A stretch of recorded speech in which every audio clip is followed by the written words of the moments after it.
नमस्कार, gold spot में आपका स्वागत है। मैं हूं मनीषा गुप्ता और सोने में आज जोरदार तेजी देखने को मिली है। एमसीएक्स पर सोना लगातार दूसरे दिन नया रिकॉर्ड स्तर बनाते हुए दिखा है। वायदे में दाम 48,000 के करीब हैं। सोने के मुकाबले चांदी में ज्यादा तेजी है। एमसीएक्स पर इसके दाम करीब 1,500 रुपए बढ़े हैं। अमेरिका और चीन में बढ़ते तनाव और दुनिया भर से आ रहे कमजोर आर्थिक आंकड़ों से सोने की कीमतों में जोश है। हालांकि लॉकडाउन के कारण हाजिर मांग ठंडी पड़ी है। सोने के लिए अब 50,000 का अहम स्तर है।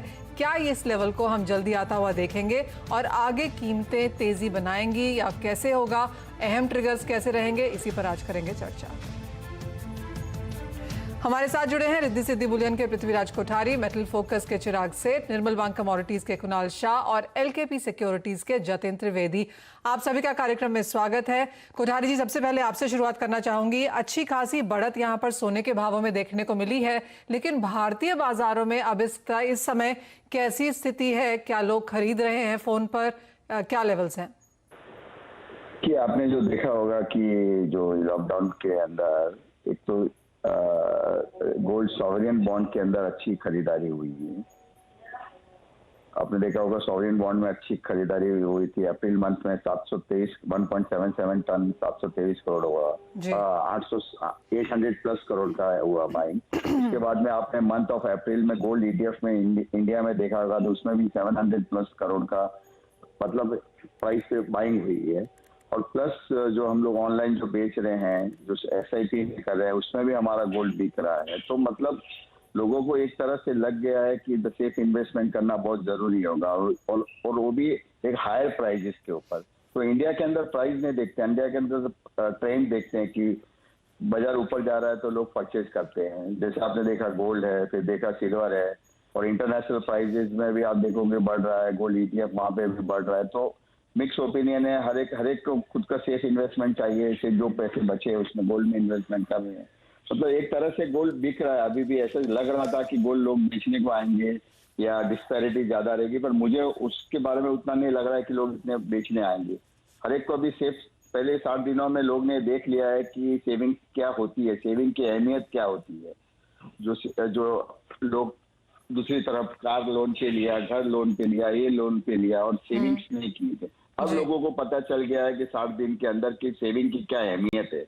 इधर कैश लिक्विडिटी होना चाहिए, गोल्ड होना है। तो लोगों का अभी जो सोचने का नजरिया है वो एकदम पूरा ऑपोजिट हो जाएगा। अब लोग पर कोठारी जी आपको लगता है कि जैसे आपने अभी कहा कि यहाँ खरीदारी बहुत जोरदार हुई है, अगर हम अप्रैल और मई के नंबर्स देखें, क्या आपको लगता है कि फोकस फिर से यहाँ पर एक बार online, digital, ETF, sovereign gold bond, इन इन्वेस्टमेंट प्रोडक्ट्स की तरफ ज्यादा जाएगा? और वो जो शादी की ज्वेलरी शायद खरीदी जाती थी फिजिकल में, वो जब आएगी तब वापस आएगी। एक ट्रेंड चेंज, पैटर्न चेंज अब खरीदार में देखते हैं।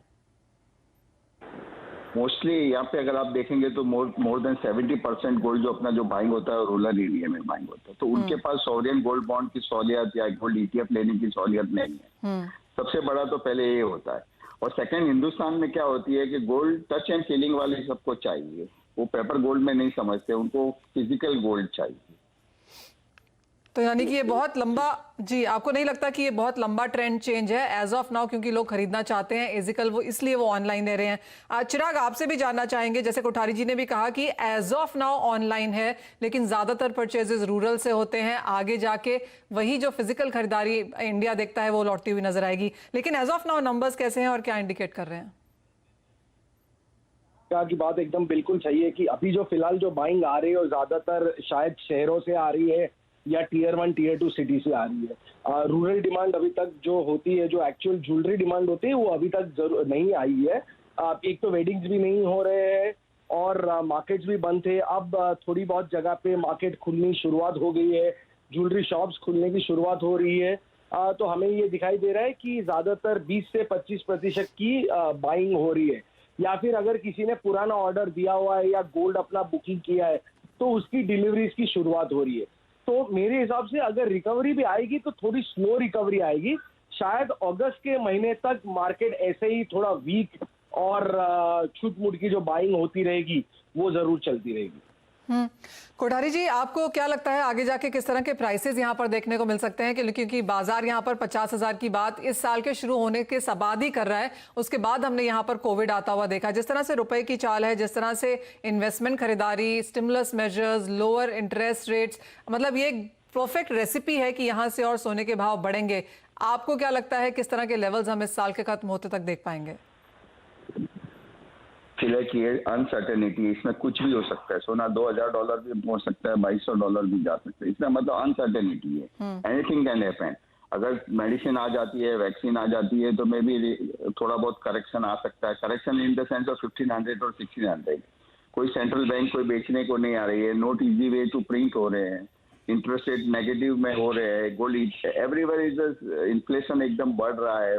पैसे के मतलब कोई कीमत नहीं रहेगी। एक तरह से अपने लैंग्वेज में कहा जाए तो रुपए की कोई कीमत नहीं रहेगी। तो रुपया डेप्रिसिएट हो जाएगा उसके सामने, फिर लोग प्रिंट कर रहे हैं नोट, तो ऑब्वियसली है कि हर कमोडिटीज के अंदर आप देखिए, मेटल्स में हर चीज में भाव फिर बढ़ जाएंगे। इवन ऑयल के भी भाव बढ़ जाएंगे। जब पैसे की कोई कीमत नहीं होगी तो हर चीज के भाव बढ़ जाएंगे। सिंपल वे है। तो इसमें गोल्ड 2000 भी पहुंच सकता है, 50, 52, 55 भी जा सकता है, क्योंकि अनसर्टेनिटी है, कुछ भी कहना मुश्किल है। लिक्विडिटी कहीं पे भी है नहीं है। अगर आप देखोगे तो लिक्विडिटी नहीं है, प्लेयर्स नहीं है। अगर आप कॉमिक्स की भी बात कर लो, स्पॉट की बात करो, तो स्पॉट में कोई प्लेयर्स नहीं है। आप बेचने जाओ तो अभी स्पॉट फ्यूचर में इतना डिफरेंस है, कॉमिक्स में भी उतनी लिक्विडिटी नहीं है। तो हर चीज के अंदर कोई प्लेयर्स ही नहीं है, तो ऑब्वियसली प्राइस बार में ऊपर ही जा रहा है। कोई करेक्शन आने का कोई चांस ही नहीं दिख रहा है। और अब तो हमने गेन्स यहाँ पर लगातार पिछले जब तक माइंस ओपन हो जाती है, रिफाइनरीज ओपन जाती है, तो माइंस वाले भी हेज करने को आएंगे, तो वो भी सब लोग डर रहे हैं। और plus the question of M2M, फिर लिक्विडिटी क्राइसिस है, डॉलर का शॉर्टेज है, तो हर चीज की प्रॉब्लम क्रिएट हो रही है। तो लोग उससे साइडलाइन करके बैठे हुए हैं। तो इस हिसाब से आप देखोगे कि प्राइस एक के बाद एक प्राइस नया हाई करते जा रही है। जी हाँ, एब्सोल्युटली। और पिछले साल की बढ़त के बाद इस साल भी सोने ने अपनी चमक को यहाँ पर कायम